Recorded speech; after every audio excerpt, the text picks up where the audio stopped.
ফেসবুকে কারা সফলতা পায় না আপনি কি জানেন? না জানলে আপনি সাথে থাকুন, ইনশাল্লাহ আপনি সফলতা পাবেন। ফেসবুকে সফলতা পায় না প্রথম নাম্বার হলো যারা ন্যারো মাইন্ড।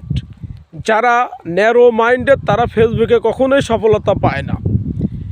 যেমন আপনার সামনে অ্যালগরিদম যে পোস্টটি দেবে সেটা আপনার সামনে যে পোস্টই হোক না কেন আপনি প্রত্যেকটি পোস্টে কমেন্ট করবেন, রিপ্লাই কমেন্ট করবেন, আপনার এঙ্গেজমেন্ট বৃদ্ধি করবেন, আপনি দ্রুত সফলতা পাবেন। আমি বললাম আপনি দ্রুত সফলতা পাবেন।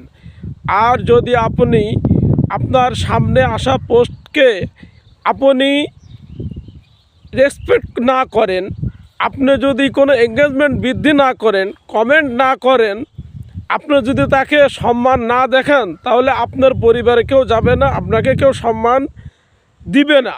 অতএব আপনি কখনোই সফলতা পাবেন না। ফেসবুকে সফলতা পাওয়ার প্রধান কাজ হলো যে আপনি অন্যের পোস্টে শেয়ার করা, লাইক করা, কমেন্ট করা, রিপ্লাই কমেন্ট করা। এই কাজগুলো যদি আপনি করতে পারেন আপনি অবশ্যই সফলতা পাবেন। আর যদি আপনি ন্যারো মাইন্ডের হন, আপনার মাইন্ড যদি চাপা থাকে, মনের মধ্যে হিংসা থাকে, বিদ্বেষ থাকে, তাহলে আপনি কখনোই ফেসবুকে সফলতা অর্জন করতে পারবেন না। কেননা ফেসবুকে কখনোই একা একা সফলতা অর্জন করা যায় না, মনে রাখবেন। তাহলেই আপনি ইনশাল্লাহ ফেসবুক থেকে সফলতা অর্জন করতে পারবেন, এছাড়া কোনোভাবেই সম্ভব না। আল্লাহ হাফেজ।